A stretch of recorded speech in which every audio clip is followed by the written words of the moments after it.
Hi everyone, and welcome to yet another controversial Better Mankind video. I think subconsciously there must be a part of me that enjoys the onslaught of nasty comments when I make videos like this. But the fact remains that there's way more evidence that supports the theory that we never went to the moon than there is to support that we ever did. Now there are many reasons that prove we never went to the moon. To mention a few, you have the wavy flag in a zero atmosphere environment, the lack of any blast crater underneath the lunar module, or how about the absence of stars in space? The problem with any of these arguments is that NASA seems to have an explanation for every single one of them.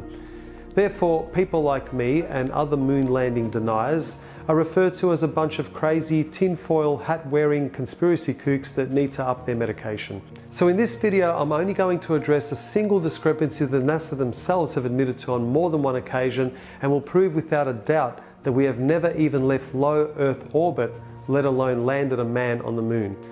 But first, let's go back to school and get a refresher course on the different atmospheres surrounding the Earth. Now, the following information is critical to proving my point, so please bear with me. First, we have the troposphere. This is where all of our weather occurs, and it is the lowest layer of the Earth's atmosphere. It starts at the Earth's surface and extends up to a height of 4 to 10 miles. Next, we have the stratosphere, which extends to about 35 miles above the Earth's surface.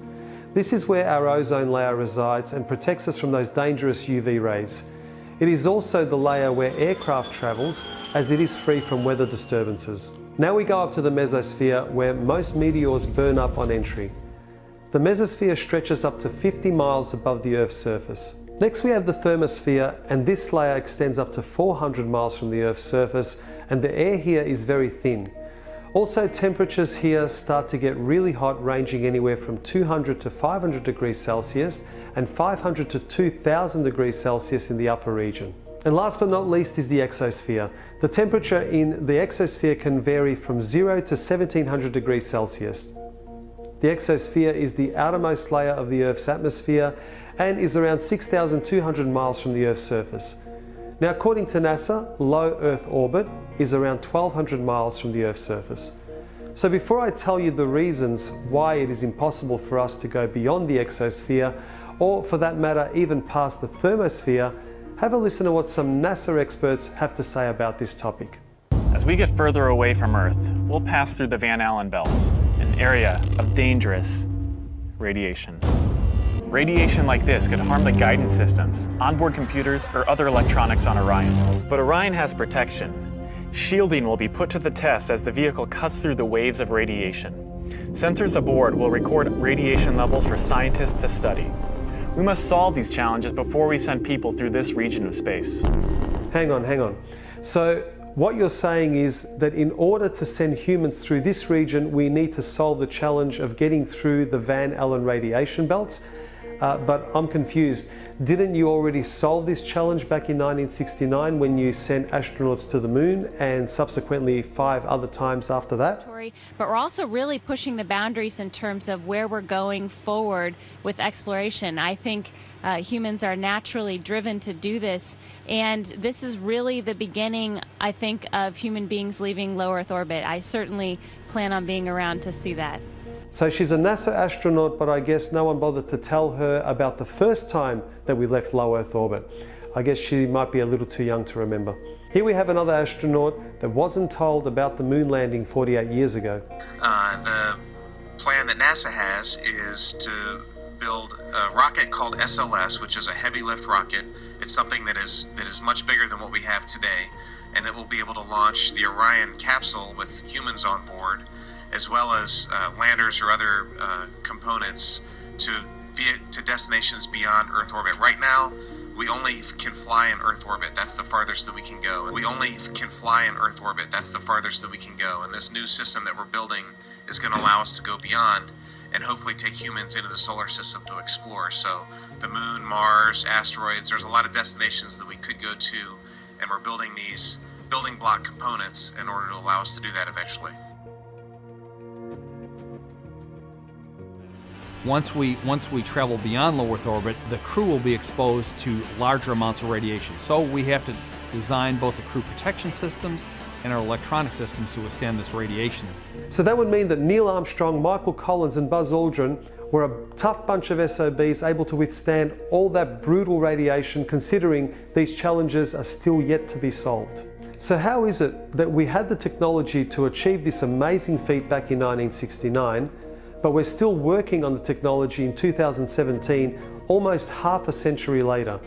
Well, I managed to find a very clever and well-informed astronaut that will totally straighten things out for us and explain exactly why we're not able to return to the moon and break through those Van Allen radiation belts.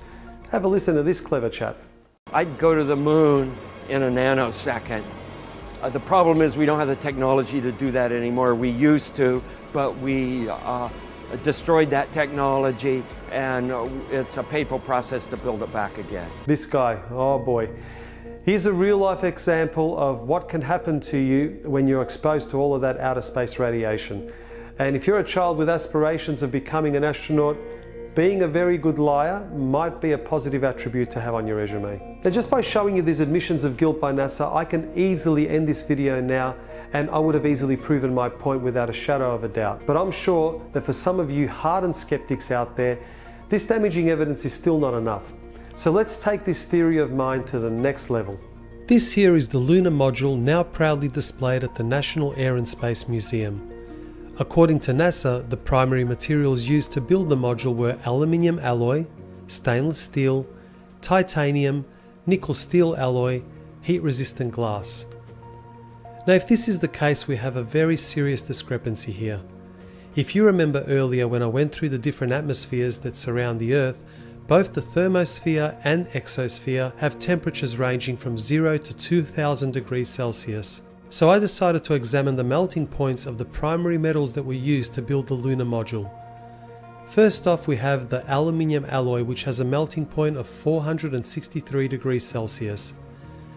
Next we have stainless steel, which has a melting point of 1510 degrees Celsius.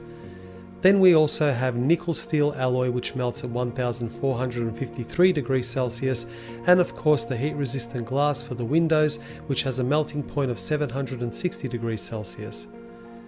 So this would mean that the lunar module, along with its occupants, would have disintegrated well before it even passed through the thermosphere, let alone surviving the Van Allen radiation belts in the exosphere. To protect the astronauts from the Van Allen radiation belts, the lunar module would have required 6 feet of lead shielding. But here's what they really had for protection. Obviously, the only shielding they had was the literally paper-thin outer hull of aluminum, and their suits consisting of glass fiber, some aluminum fibers, and silicon rubber. It's very interesting concerning radiation that the astronauts were protected by a thin film of aluminum, when here on Earth they put a lead shield on us when they take a dental x-ray. In conclusion, when NASA themselves admit to never having left low Earth orbit, and the fact that we don't even have the materials that could withstand the extreme temperatures and cosmic rays in space, how on earth can anyone believe that we ever went to the moon? Well, I hope you enjoyed this video, and if you like my content, please give me the thumbs up and subscribe to my channel.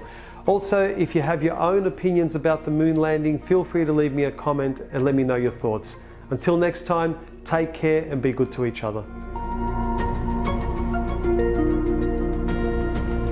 believe that this nation should commit itself to achieving the goal before this decade is out of landing a man on the moon and returning him safely to the Earth.